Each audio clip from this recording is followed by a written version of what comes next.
hormones start to become secreted. But now there's a physical response. You're either fighting this animal off or you're running away. You start to perspire, you're utilizing the blood sugar, and you're allowing these adrenal hormones to do what they're supposed to do. Okay?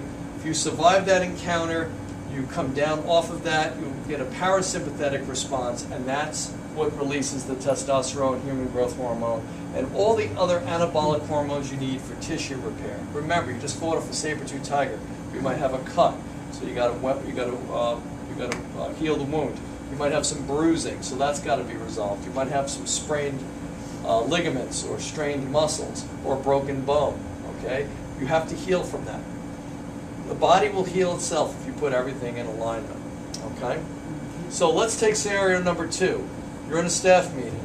Okay, the insurance company is giving you a really hard time today, and you're really annoyed, and you're really, really mad. You're like, I can't believe I'm dealing with this. This is nonsense. Guess what? You're going through that same fight or flight response. But what's not happening? You're sitting in a chair. You're not moving. There's no physical manifestation. Okay? There's no breathless or burning. There's no lactate response. Therefore, you can't secrete testosterone and human growth hormone at that point. As a matter of fact, now you got all these adrenal hormones going through your body, and you have no way of resolving them. So it increases your stress level even higher. Next thing you know, you have things like, you have problems with your stomach, or you start to get nervous, or you start to have all kinds of anxieties. Menstrual issues, right. Lots of like polycystic ovarian, fibroids. That's a whole, polycystic is a whole separate lecture. All right, but let's get back to thyroid. No, it is, because that's something Susan's an expert at. She can explain it to you in things that make a lot of sense. Okay, well, let's get back to thyroid, because that was the original question. The adrenals can't handle this level of stress, and the diet is so poor that the glucose levels are running low all the time. So the adrenals call up to the brain and say, I can't do this anymore. You have to slow this system down. I can't keep going at this pace. So here's the brain. Brain says, you know what, you're right. I'm not getting much glucose either. The only thing the brain and nervous system can run on is glucose. Okay, that's its fuel source. The heart burns fat. So the heart and the brain never fight for a fuel source. They have their own independent fuel sources. Brain goes over to the pituitary gland and says, you know what? The adrenals are getting beat up down there. We got to slow the system down. That's your job. You're the one who secretes thyroid-stimulating hormone. Okay, TSH. TSH goes down to the thyroid, and the thyroid is now getting less of it. So the thyroid stops producing as much active T4, which becomes active in the body as T3. Now, when the body's under a lot of stress, T3 converts to RT3, which in essence takes your metabolism and drops it out. How does it do that? In the muscle cells, okay, you have little organelles called mitochondria. Mitochondria is where you convert fat and oxygen to energy. T3 is required to run something called the Krebs cycle, which turns fat and oxygen, in very basic terms, into something called ATP, which the body uses as its monetary exchange to be able to run the systems of the body. If you don't have T3, you start to slow down the mitochondria doing its job, and that slows the metabolism down, and then you have all the other side effects. You're tired, your hair's falling out, and there's a whole other host of things. So what do? Susan corrects your diet. That's number one, that's paramount. If you do nothing more, correct your diet. That's like 90% of it.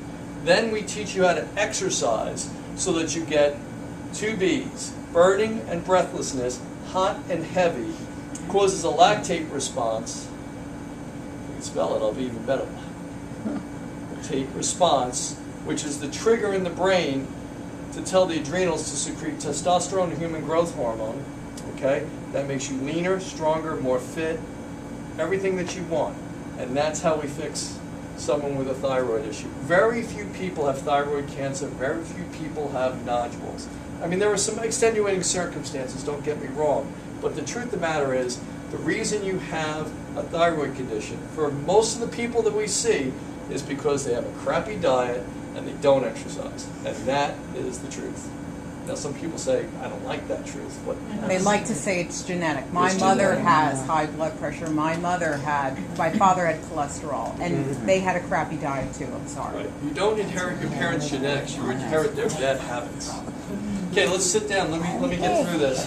Because my goal is to try to give you a little bit of exercise physiology. I can't teach you 2 semesters of exercise physiology in 10 minutes, but I can give you some of the highlights. Kind of like watching the Oscars, and you see a little bit of each movie, and you decide, then they tell you who won. Okay, so we talked about the caloric model versus the hormonal model. And Susan did a really great job on that, so I don't want to spend too much time on that. But I want to tell you what the difference between these 2 athletes are. Okay, we have a sprinter on the left and a marathon runner at the right. Okay, the sprinter goes as hard as they can, as fast as they can, and then they rest.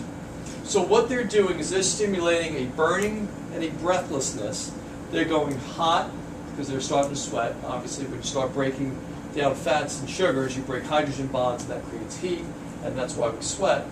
And they're going heavy. They're going as aggressively as they can. Okay, they're causing an exaggerated sympathetic nervous system response, which causes a lactate response, which allows them to secrete more testosterone, more human growth hormone.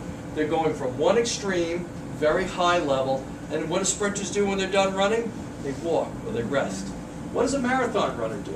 A marathon runner runs for 3, 4, 5 hours at a constant pace, never gets to a breathless or burning situation, and never really calms down. So what they're doing is they're actually breaking their own body down in long term. Very few people were born to be marathon runners. Okay, our ancestors didn't do that. That was something that came up. They said, "Oh, what a great idea! Let's all run. Let's make it an event." That is a specialized athlete. So if you come here and you say, do I have to run? I'd say, well, do you like to run? Well, not really. I really don't like to run. Well, then don't. If you say to me, if I don't run today, I'm going to jump off a bridge, then maybe you should go run. Some people are born to run. Most of us aren't. The ones that look like, you see them running on the streets, they need to be running towards the Burger King. Right. Okay. Some of them don't look like That's they're having a good time at all. But you see, but They're that's hot all. and sweaty. They look like they're about to drop. Just like Then there's they a lot go of have a misinformation. cigarette. Look at Matt. Matt Lucas. Yeah. Everybody talks about, Jim Fix. He was a very famous runner who died of a heart attack, okay? Does anybody, I'm a little older than maybe most people in the room. Does anybody know who Mario Alonso was? Uh-huh. Okay, the singer. He died around my age of a massive heart attack at 51. What he did was he would starve himself to get into movie roles, and then he'd eat himself back up. God forgive me say it's just like James Gandolfini just did, okay? So what happened? What is the number one thing the heart needs for energy? It needs fat. You go on chronic low-fat diets, you're a heart attack waiting to happen. Ooh, dropped the bomb in the room. That's true. That's what happens with chronic low-fat diets. You can't go low-fat. Your heart depends upon it. Okay? There's a lot of other health issues that go into, like gallbladder. People go on chronic low-fat diets, you're going to be a gallbladder removal somewhere down the road because you can't do that to the bile ducts. When that bile stops flowing, it hardens. And when you're 25, 30, you get away with it. Turn about 50, all of a sudden when those rocks get stuck, you go into an acute attack. Next thing you know, your gallbladder's out. So you can't go on chronic low-fat diet. And now the gallbladder attacks typically happen when they eat a high-fat meal. Like, they'll say, ooh, this is good, they'll eat it, and then they'll have a total gallbladder attack. Okay, so obviously, who's more muscular here? Okay, the sprinter. Okay, who do you think has a lower percent body fat, the marathon runner or the sprinter? Looks like the marathon. A sprinter? I would bet dollars to donuts that the sprinter has a lower percent body fat. Okay, but who burns more calories in their activity, the sprinter or the marathon runner? That's the sprinter. Okay, typically, the marathon runner is going to burn more calories, but now here's the kicker. Is it good to burn more calories, or is it detrimental to burn more calories? If I told you that I was going to give you $1 million, okay, would you use it and invest it and buy something like a house or a car, or would you take it to the inlet and throw it in the ocean? You'd do something with it. So why are we so concerned about burning calories? Well, shouldn't we be using calories to build something? Okay, if I gave you bricks, you'd build a building. You wouldn't just dump them in a lot somewhere. Okay, so what happens, I want to give you a quick, what happens when you start burning the wrong kinds of calories, okay? I'm going to write out a big term, and I'm going to break it down for you. Okay, gluconeogenesis. Let's break it down. Genesis is creation, neo is new, and gluco is sugar, right? So it's the creation of new sugar. When you start burning excessive calories and you don't have those calories in reserve, the body has a backup system. It is able to convert protein. Okay? Protein is nitrogen, hydrogen, carbon, and oxygen. Okay? It's able to strip nitrogen off the protein molecule, leaving you with HCO, which is converted to C6H12O6, which is a molecule of glucose. Okay? The body has the ability to do that. But every time it does that, it slows your metabolism down, because what drives your metabolism? Your lean mass, your protein. If someone has gout, okay, going on a low-calorie diet with low sugar is going to release a lot of nitrogen. Nitrogen becomes uric acid. And if any of your clients come in with gout, they'll say, I have uric acid crystals in there, and what will happen is they'll give you medication for that to try to ease your pain. But until you change the diet, you're going to have chronic gout issues. So if someone has gout, I'll give you a little freebie here. Shellfish, red meat, alcohol, and gout, that's like pouring gasoline on a fire, okay? Because you're going to cause that same reaction.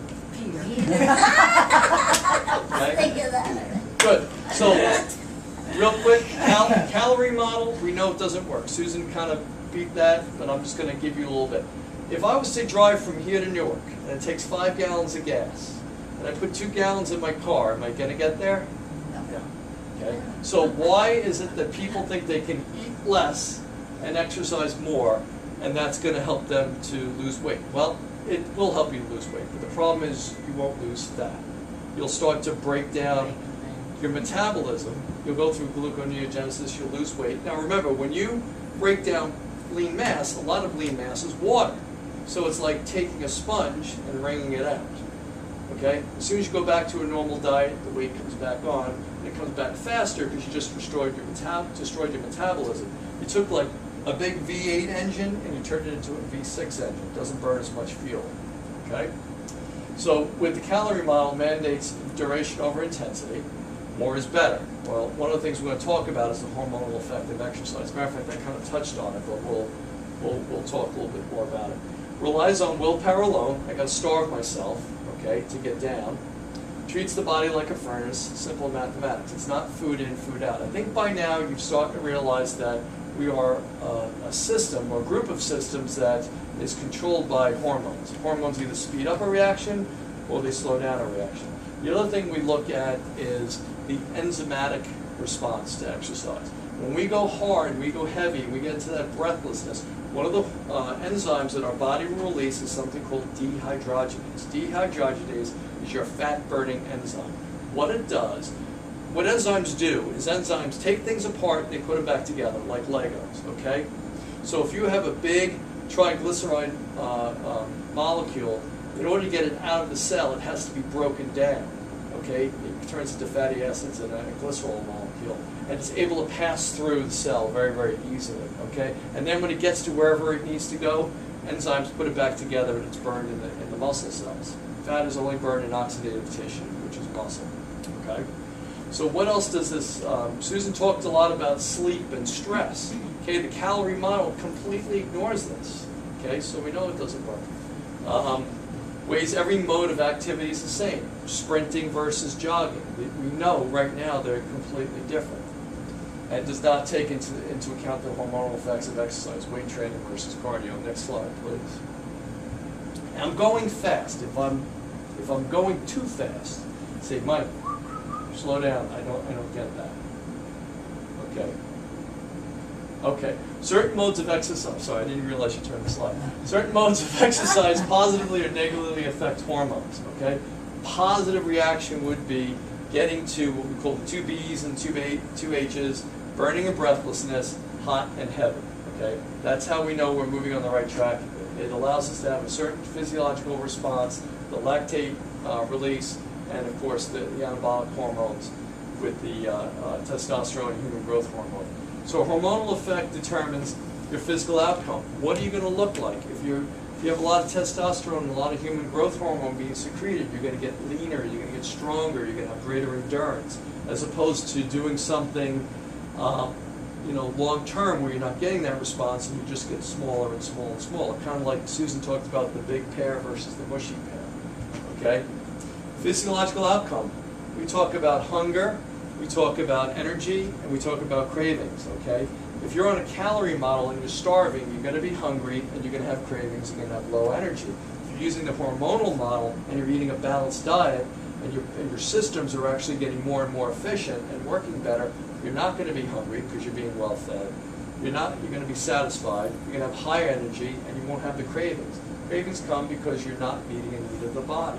And I just want to interrupt and just say that one of the methods that we use to test is HEC. So we always think of HEC, hunger, energy, and cravings. And we'll rate that. Do you have hunger on a scale of 1 to 10, 1 being low and 10 being high? And if it's, over a 5, then, something's off and we have to fix it. Typically it's, I didn't get enough sleep or I had too many carbs at this meal.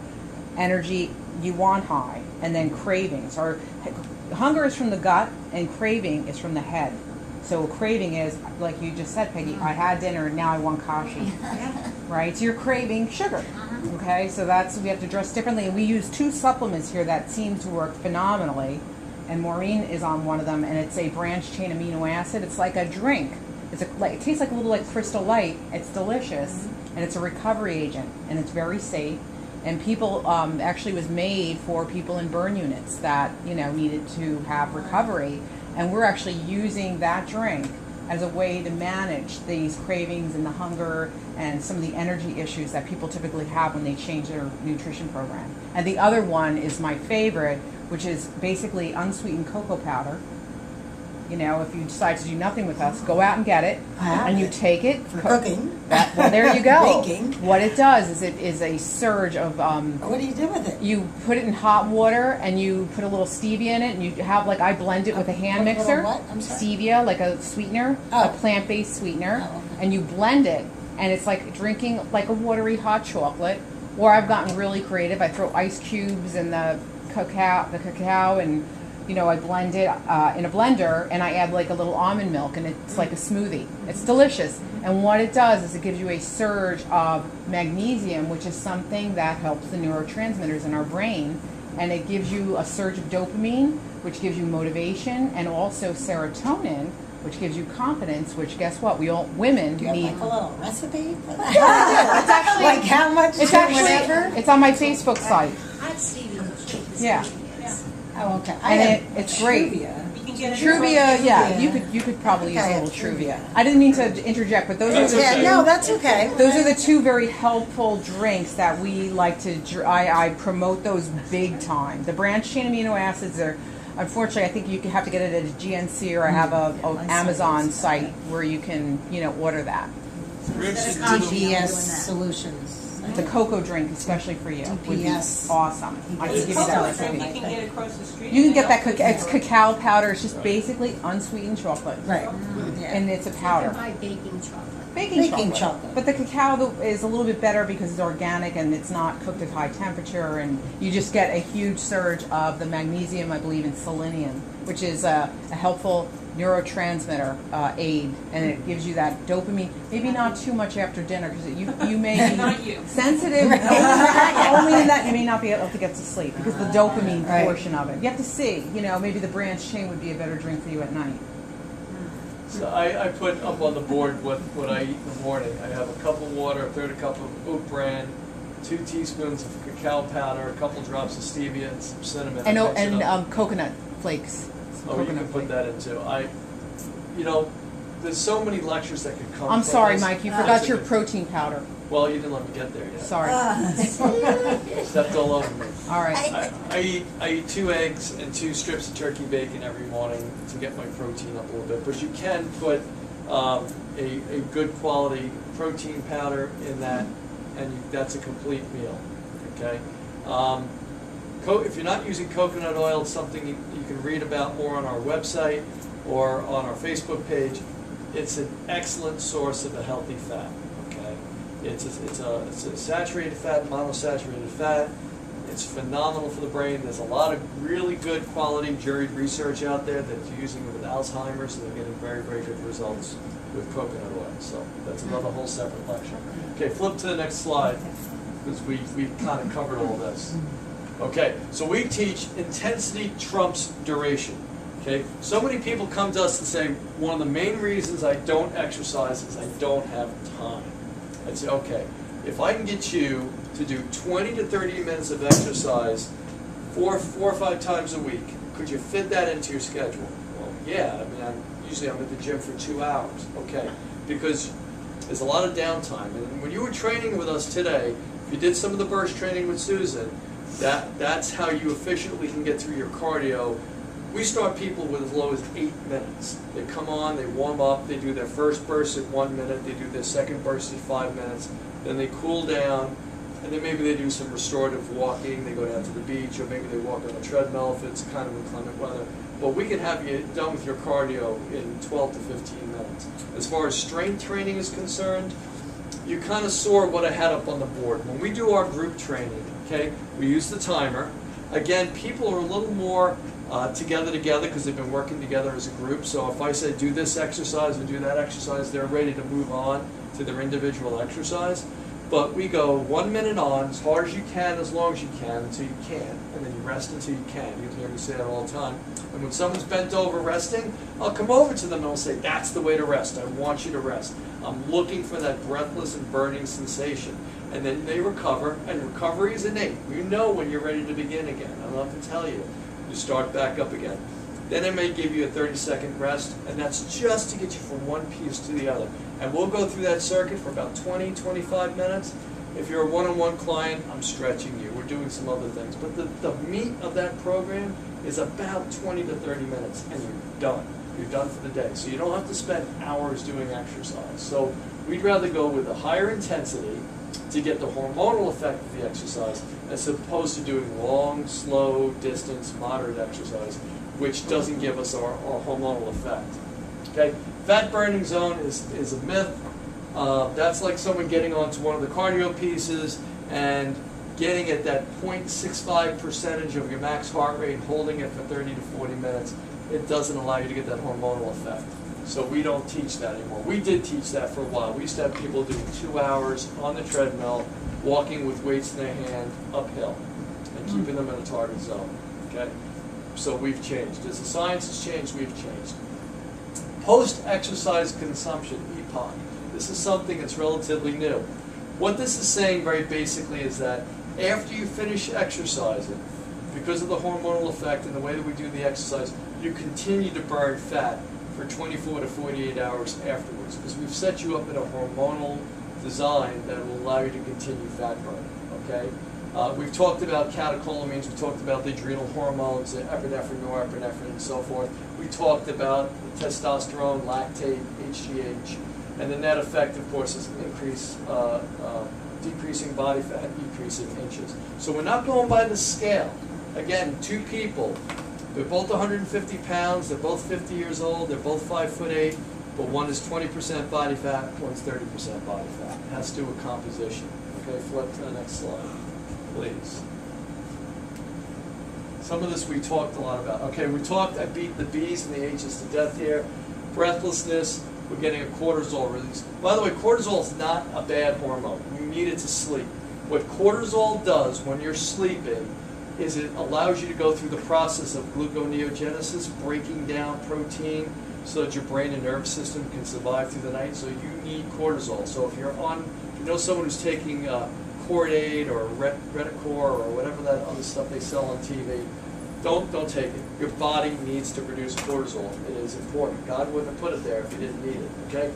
Cortisol, like most hormones, depending on whose company it's in, it'll do different things. Susan touched a little bit on that, but I'll make a quick point. Cortisol and insulin is fat storing. Cortisol and human growth hormone together is fat burning. So cortisol is not a villain. It could be a hero and it could be a villain. Depends on who it's associated with. If I go to a fancy dinner party and I'm all dressed up, I'm going to behave. Turn the clock back 30 years ago, I'm at one of my beer bashes in my fraternity, I might not have been behaving. It all depends on whose company I'm keeping that night. That's how hormones are. Hormones will decide how they're going to react by whose company they're keeping on that night. Okay, so we talked about burning, we talked about hot and heavy and that sort of thing. Okay, compound movements versus hybrid movements, a lot of that is what we did. If we did the single arm snatches when we were going down and coming up, that could be considered a hybrid movement or a compound movement because we're using more than one body part at a time. Compound superset circuits is going from one exercise to another to another. We may go from a bench press to a pec deck. Those are two exercises, both working the pec, different exercises, again, trying to get our levels up. Plyometrics is jumping and cutting and turning and twisting and all that kind of fun stuff. It's more athletically based. And again, we're looking at volume and density in our workouts. If I said to you, I need you to carry 10 bricks across the street, and I'm going to give you 10 minutes to do it, you go at a nice slow pace. If I say I'll give you $100 if you can get all 10 bricks across the street in the next minute, you'd go real fast. You'd increase the density. You'd make the volume a whole lot more. Go ahead, turn to the next one. So we want volume and density in our workouts. It saves us a lot of time. Okay, so when we first start working with people, okay, you can't go out there and beat someone. You can't work out 7 days a week. So as a beginner level, we'll do 3 full body workouts during the week, and on the off days, we'll do low level restorative work to allow your hormones to balance out a little bit and give you a chance to heal. As someone gets into a little bit better shape, we have to challenge them a little bit, so maybe we'll go up to 4 days a week. We'll do two upper body workouts, 2 lower body workouts, and of course, if you're going into things like bodybuilding, you start to do body part training. You concentrate just on biceps or just on triceps, okay? But we stay away from middle intensity, like low-level aerobics and jogging, because the truth of the matter is it doesn't do anything. Okay, it's a waste of time, quite frankly. Progressive overloads and chains, that's just working at a much quicker pace, getting those bricks instead of getting across the street in 1 minute and seeing we can do it in 30 seconds. Okay, trying to get you to the breathless and burning. The better in shape you are, the harder I have to work you in order to get you to that level. Otherwise you plateau. And cardio, again, Susan gave you a perfect example of how we teach cardio here. We do it, we go aggressive, we do a burst, 10 to 12 seconds, then you cool down. We wait 4 or 5 minutes, we do it again. And as you get into better shape, we may do it a 3rd time. You know, we have clients who go out to the track and they'll sprint the 100 yards, they'll walk the corner. They'll take 2 or 3 minutes to walk the corner, and then they'll sprint another 100 yards, and they'll do that 5 or 6 times. Okay, flip to the next one, please. There's actually 7 sevens. That's it? That's it. Okay, so that's my lecture on exercise. I gave you everything I could possibly give you from my exercise physiology classes that hopefully gave you the highlights and made some sense. Now, Susan and I are not going anywhere. If you have any questions, any thoughts, any concerns, we want to be able to address those. Susan, can you get some of the handouts that we have for everybody? I also have a handout for everyone. And, you know, just like the end of an infomercial, when they tell you how great something is, well, they got to give you the opportunity to try it if you want it. So what we're going to do is we're going to give you an opportunity. If you think what we're doing here, whether it be nutrition or exercise, is something that you're interested in, we're going to give you a handout. We're going to make you an offer. If it's something that you're interested in, you let us know. And we can either set you up on one-on-one training, or we also have a group model. Susan, it should have been all on that table. This table? Yeah. Maybe it got moved onto one of the chairs. Oh, here it is. Okay. If you have any patients or clients that are saying, you know what, I belong to this club and I just go there and nothing's happening for me and I don't even know what to do, you want to recommend them to us. I have some free session cards I have over here. I'll give you one of those as well. They can come over anytime for a complimentary consultation. Complimentary means there's no strings attached. They come in, they say, I just want to meet with you, I want to talk a little bit about my diet, I want to talk about my medical history, I want to talk about exercise, you know, and then we will try to show them how we can help them best. But that's all I have. Yes, Maureen, in the back. May I give a testimonial? Sure, I'd love it. I am Tony. I came because I like to hear him talk and I learn something every time I do, but I just want to tell you that I started the program 3 weeks ago because based on everything they were talking about, I didn't feel quite like myself, and I'm menopausal. I started to kind of get all of that growth in places we don't like it as menopausal women.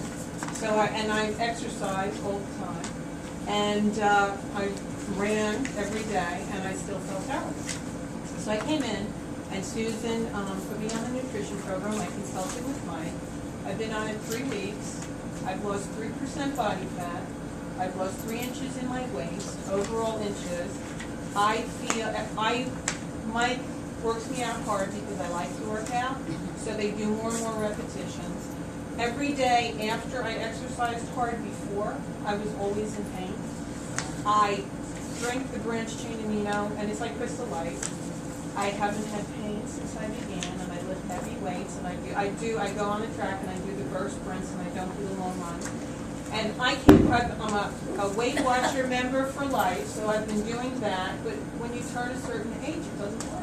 Yeah. And you know that, right? You look around and you see everybody who's my age looking different, like the mushy pear. I don't want to be a mushy pear as I age. And I felt frustrated. I went to the doctor saying, what should I do? Well, yogurt, beans, totally starch. I'm eating all these foods and I'm gaining weight. I'm not losing weight with it, and I'm hungry, so I'm not satisfied. I've never eaten so much, and I mean that, because they looked at my food chart, what I ate, and I said, you're not eating enough. I was like, I can't eat more. I can't because I'm not losing weight with what I'm eating. So I'm eating more. I'm eating food that are satisfying me. I don't feel the cravings, the little chocolate powder. I mean, it's amazing. But I do that, and I drink the drink, and I don't drink soda, I don't drink coffee. I haven't had a desire for it. I'm in my 4th week. And I can't wait for, Susan said to me on June 1st, she said, give me a month and I'll knock your socks off. And I feel that way. I really do. And I really do believe in living it and kind of understanding. I think the science behind it, because sometimes when you go to the weight programs, you don't understand how all those hormonal things and the neurotransmitters, it's a lot of stuff to absorb and learn. But when you start realizing how they affect you, and you think, do I really want the blessed one? I don't, because I know it's going to screw up my insulin, and then I'm going to undo all the good work I did in my workouts with Mike, and in the food choices I make. So, I just wanted to add that Thank you. I really do feel that it's the best kept secret, around in terms of treating the whole person. You go to the gym for exercise, and you go to the weight programs for the food. But they look at you individually. It's personalized, it's customized, as they say. They told me I was a muscle burner. Well, I look like a sugar burner, right? But I hold estrogen in different ways in my body, and I'm learning and seeing that. Susan's helping me understand how that is. So I'm changing my shape, and it's just, I wish I knew this at 25. I'm at 50, so good for you. But it's a fantastic thing to know at any age. And I'll just tell you, they treat the whole person, and they got, the nutrition, the exercise, but the lifestyle choices, and the restorative. Go for a walk, go for yoga, and you know what? It's just amazing. My husband's like, who are you? Because I just, we went through Hurricane Sandy, and it was all that stress, and suddenly right after it was like, who am I?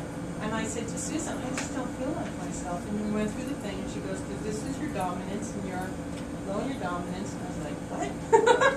And then kind of learning through it. So I just wanted to share that with you. If any of you are thinking about it, it really works. It's very individualized. And I'll tell you, the other thing they didn't say, there's fun in it. It's fun. It's fun to see the changes. It's fun to kind of be able to make the change in your life, too. We talked a lot about women tonight, and I know I'm talking to a medical group, so there are guys who actually go to the doctor. So there's something that I need to tell you about that I have with a client. I'm 51. This client happens to be around my age. And when I sat down, we started talking about the burning and the breathlessness and the release of testosterone, the human growth hormone. Okay. There's a lot of guys my age that are going to the doctor today saying I have low energy, I'm tired, I don't have my strength. what can I do? Okay. Now, low T. You can just turn, I mean, if you watch, does anybody here watch golf other than me? Sometimes. Okay, if you watch golf, you think every guy has low T Right. and has erectile dysfunction. That's all they show. Or prostate problem. Prostate. Prostate. And What's that's his till the name? bathroom Does the every 5 prostate minutes. commercials. All the Okay, athletes. let me tell you the conversation I have with this fellow, because we talked a lot about women. I want to give the guys a little bit of a plug here, too. And he's looking at this, and he's saying, well, will this work for me? Because I'm on androgel, okay, and I'm thinking about, going to, a longevity clinic to get prescriptions for human growth hormone. And I said, well, what do you do every day? What do you do for a living? Well, he's involved in finance, investments, and stocks, and all that kind of stuff.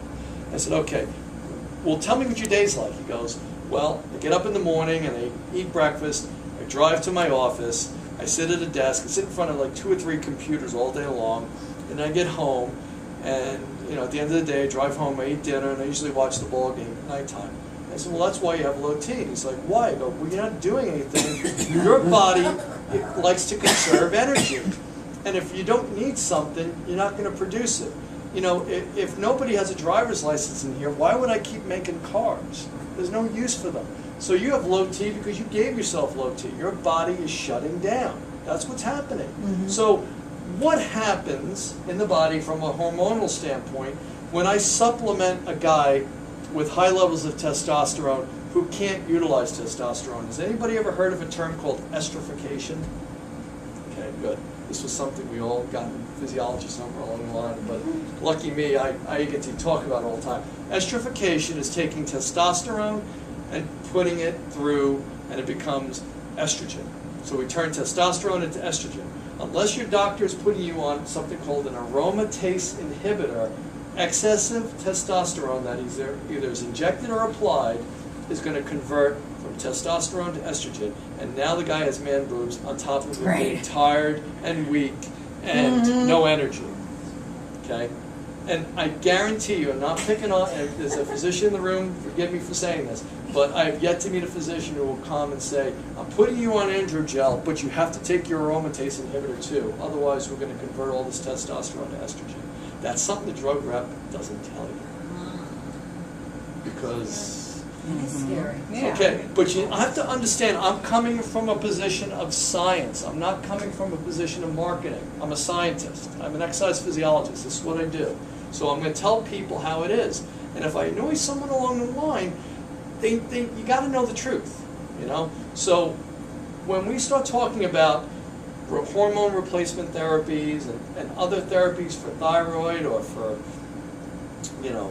whatever else we want to talk about. We can talk all night about this.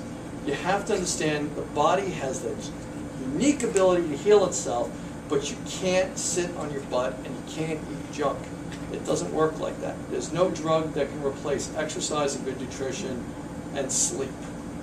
Yeah. Okay? So thanks for coming. Thank I you really so much appreciate for giving me the coming. opportunity to Thank you talk. so much. And again, any questions now or later, we're here. There's also an offer for a special if you want to go 4 weeks with me, $99 for 4 weeks. 4 weeks. Do we have to Getting the commit whole to it nu- like right now, today?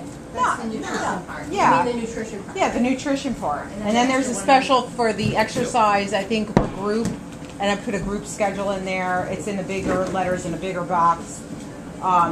Did we give you one, Lori? Here. Is $199 for the exercise for the month of July only. So if you want some time to think about it, you can get in touch with me. But for the month of July, which is next week, we're going to do for the month of July $199 for the whole month, and it's 3 sessions of group training per week, which is a great deal. And then $99 for 4 weeks of nutrition, just again to get you like a little jump start. And this would apply to your clients, yourself, and How long is the fitness session, each one? Like the group one? the group one is for the month of July. How long is like each one? I'm trying to see like. if this 45 starts at minutes. 45 minutes. 45. It's a 45-minute session. By the time you get in your warm up, hop in here, boom, boom, boom, and we could take up to 4 people Four maximum. people. in a room. So even though, like when we were doing it today, Susan was over there and she was yelling, people go, go, go. When we're back here, it's just one of us with 4 people and the music is turned down. I don't use this. I like my little crazy XM. music. I like to bring it down and I not like because I like to feel crazy, talk. crazy music. I love to instruct, and I make sure your technique, your form, your cadence, your breathing is spot on because I don't want anybody getting hurt. I want to stress the muscle. I don't want to tax the joints. Okay, everything that you think you possibly could do wrong, I did wrong already. So I learned from it. Okay, I've had 3 knee surgeries to prove it. I would really read through to what's required of you for the nutrition portion of it because it's really a 4-week, no alcohol. She mentioned no coffee, but you can drink coffee. Oh, you know, Coffee it's and just tea. the She just doesn't for her. Yeah. Some people can't tolerate it. I love it. I wouldn't be able to live. Oh, absolutely. But it's like no soy, no alcohol, no flour, wheat, dairy for 4 weeks. Can't drink black But you'll be eating a lot. I was probably 90% compliant. It was tough because of graduation. There was most There's always going to be a party. It was like always something. Yeah. But I think I'm pretty much like that anyway. Like Yes. So I think it's just when I was 90% compliant, I felt better. Yeah, because you said you were eating more protein than you were, and you were doing No, like and I more continue fruit and eating more grain. protein. Right now we're Yes. getting we got your proteins up. Then I could typically see when I do like Yeah. I'm like, oh, they're not eating enough protein. Think of it this way: if you're 150 pounds and you're 15 pounds of lean mass, and you're 35 pounds of fat, right? We have to support the lean mass, and typically what I do is I'll give you in grams of protein what you need in body weight throughout the day. I used to do just lean mass. Now it's like if you're 150 pounds, you're going to be eating 150 grams of protein throughout the day. 1 egg is only 6 grams. Think of it that way. Yeah, You need a lot. You need a lot. You need a lot. So it's like that's why I take a cup of egg whites and 1 whole egg.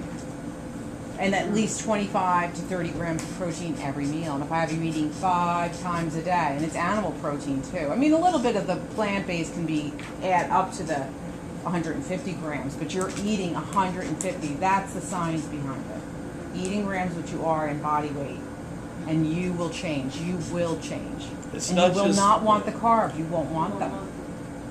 You have to understand, protein isn't just muscle. It's hemoglobin, it's hormones and enzymes, it's antibodies, and collagen. Like, So just go to if school for you nutrition. aren't getting What's that? enough Right, did you go to protein in school? your I diet have on a a daily business basis, degree. your body starts to break Now, things I have down, a nutrition and you can't produce certification. essential And I amino have my acids on your own. personal You don't training eat them. So you certificate. have to eat So, in order to sustain yes, your systems. I was just wondering. Otherwise you No, start no, with no, bio. he has a much more extensive background, and the only reason why I'm in this business is because of him. He's like, oh, you got to help me. I'm like, really? Strange man that you You know, didn't know. pull me out of business, pull me away from, full-time mother. And I'd be like, oh, I'll go back. When I go back to work, go back, doing what I was doing. Uh-huh. Now I had to get all the certifications, and here I Right. am. So yes, I have a, certification to teach this level 1 certification in metabolic effect, and that's mentioned throughout. You could check the company. The person who's in charge or who started that company, who I'm certified under, is a doctor. So I had to be tested. I had to take all different levels. I'm going for levels 2 and 3 now. So